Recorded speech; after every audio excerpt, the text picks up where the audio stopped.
Jeszcze jedno spotkanie z doktorem Jarosławem Adamowiczem. Od 5 lat kieruje zespołem specjalistów konserwujących ołtarz mariacki i tym razem obiecał nam opowiedzieć o technologii swojej pracy, ale też o specyfice różnych gatunków drewna, z których powstał ołtarz. Dowiemy się też o niezwykłym odkryciu podczas konserwacji ołtarzy. Na głównej, frontalnej figurze wyłoniła się zapisana gotykiem data. Dowodzi ona o skończeniu rzeźby na długo przed konsekracją ołtarza. Posłuchajmy, co mówi o tym człowiek, dla którego średniowiecze jest miłością i miejscem pracy.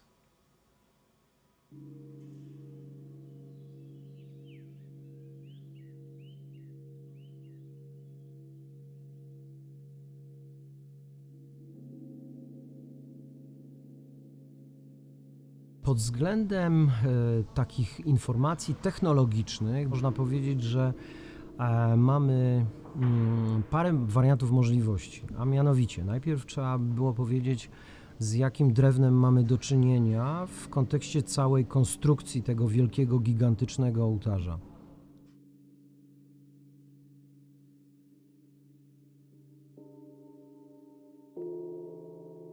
Zasadniczą konstrukcję retabulum średniowiecznego stworzono z drewna dębowego.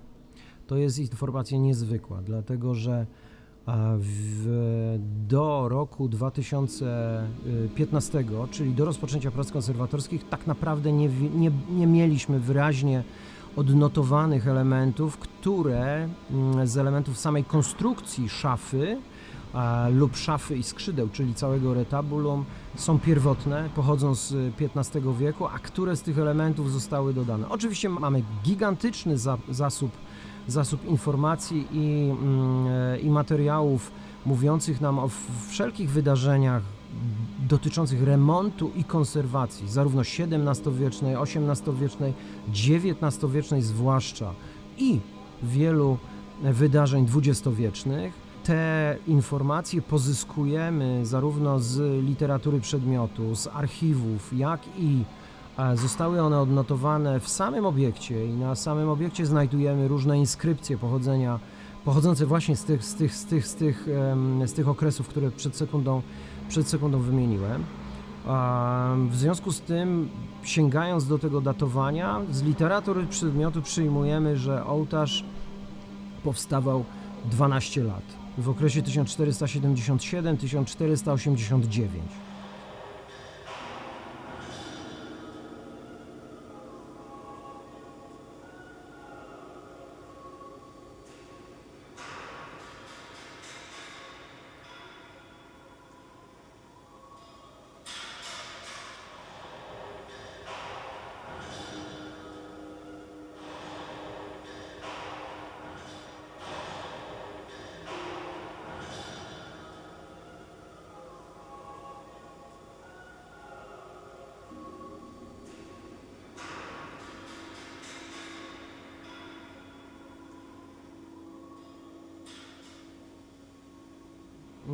Te daty nie są potwierdzone sygnaturą dzieła bezpośrednio stworzoną przez mistrza w ramach samej struktury materii dzieła, z którym mamy do czynienia. Ta informacja jest w pewnym sensie stworzona poprzez dokumenty zachowane bądź kopiowane w kolejnych stuleciach, bądź informacje, które mamy z literatury przedmiotu, czyli z historii również życia i twórczości Wita Stwosza. Patrząc na to od strony technologicznej, materiał, który wymieniłem, czyli drewno dębowe, jest materiałem wyjątkowym, dlatego że może nam posłużyć w uzyskaniu bardzo precyzyjnej daty pozyskania dębiny, czyli badań dendrochronologicznych, które w ramach naszego programu realizujemy. Wyników tych badań jeszcze nie mamy, ale nawiązując do dat, które przed sekundą wymieniłem, udało nam się w ramach naszych prac, co jest rzeczą wyjątkową, odsłonić odnaleźć drobną inskrypcję na głównej rzeźbie świętego Jakuba, który podtrzymuje zasypiającą Marię. Udało nam się odnaleźć drobną inskrypcję roku 1486, bez wątpienia pierwotną, gotycką, wyskrobaną na granicy złocenia i gruntu, nieco z boku całej figury. I nie jest rzeczą przypadku, że ta data została umieszczona na centralnej, najważniejszej rzeźbie całego retabulum. Nie ma ważniejszego miejsca dla całego retabulum. W związku z tym, bez wątpienia, główna rzeźba była pozłocona i ukończona na 3 lata przed rokiem 1489, czyli na 3 lata przed konsekracją całego ołtarza. Co sugeruje bardzo mocno, że albo już całe retabulum, albo znaczna jego część ukończona była na 3 lata wcześniej, niż do tej pory przyjmowaliśmy. Zmienia to oczywiście stan naszej wiedzy. To jest rzecz wyjątkowa. Nie tylko konserwatorów, ale historyków sztuki, miłośników Krakowa, miłośników średniowiecza, mediewistów. No to jest rzecz wyjątkowa. Oczywiście ta inskrypcja, którą odnaleźliśmy, nie ma cech charakterystycznych dla sygnatury dzieła, czyli nie możemy powiedzieć, że to jest data wyskrobana przez samego witastworza, przez samego mistrza.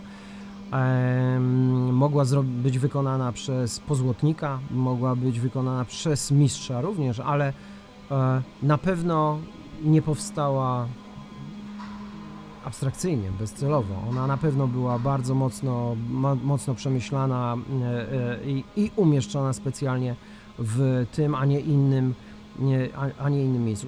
To z kolei powoduje, że nasi koledzy zajmujący się badaniami archiwalnymi, badaniami historycznymi mogą na nowo zacząć szukać informacji, które zbliżyłyby nas do daty 1486 jako daty kończącej wykonanie dzieła. No i otwiera ogromne pole do polemiki i dyskusji i snucia różnych teorii, które mogą dzięki temu powstawać.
W tym momencie jesteśmy w etapie niemalże końcowym. Prace będą ukończone na przełomie roku 2020-2021. To, co słyszymy w tle, to jest efekt przycinanych, drobnych elementów drewnianych, konstrukcyjnych, dzięki którym łączymy elementy z wieńczenia w centralnej części ołtarza, czyli w szafie ołtarzowej. Tam jest zespół 3 baldachimów zwieńczonych oślimi grzbietami, olbrzymią ilością pinakli, fialli, czołganek, żabek, czyli elementów stricte architektonicznych. To jest kilkadziesiąt elementów, które pierwotnie były zbite między sobą gwoźdźmi kutymi.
Sięgając do tej technologii, bo nie wybrnę z tego, jak nie skończę. Drewno dębowe daje nam możliwość uzyskania informacji o dacie bardzo precyzyjnej, niemalże z precyzją do kilku miesięcy, dacie pozyskania materiału dębowego na ołtarz Wita Stwosza. W związku z tym, ponieważ są to bardzo duże i ciężkie elementy, nie jest to drewno sezonowane, w związku z tym bardziej będziemy zbliżeni do daty, w którym budowano już ołtarz, czyli kiedy powstała szafa, a nie ma wątpliwości, że zasadnicze elementy środkowej części ołtarza, czyli największej części środkowej, czyli szafy, to są elementy pierwotne, gotyckie, to jest gotycka dębina.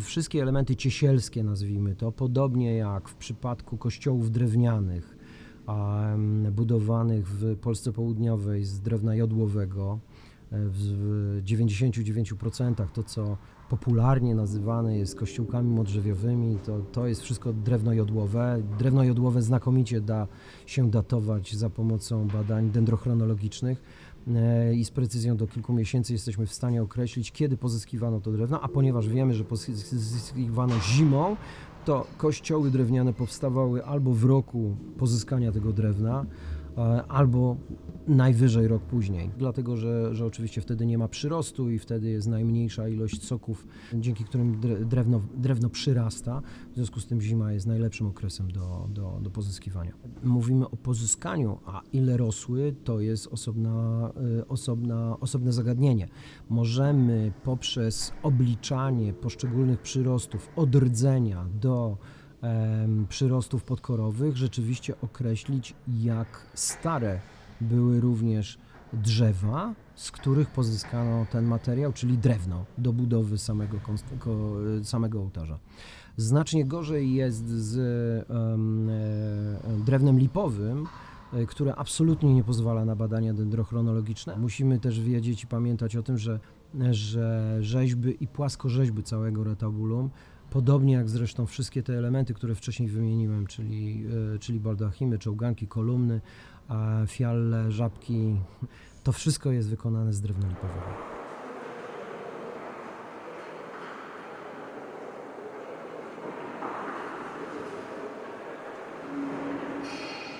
W przypadku dębiny rzeczywiście istnieje możliwość i prawdopodobieństwo również takie, że będziemy mogli określić obszar geograficzny, z którego pozyskano dębinę. Mamy dwie możliwości. Albo jest to dębina pozyskana w okolicach Krakowa, czyli z Puszczy Niepołomickiej, albo z terenów północnych naszego kraju.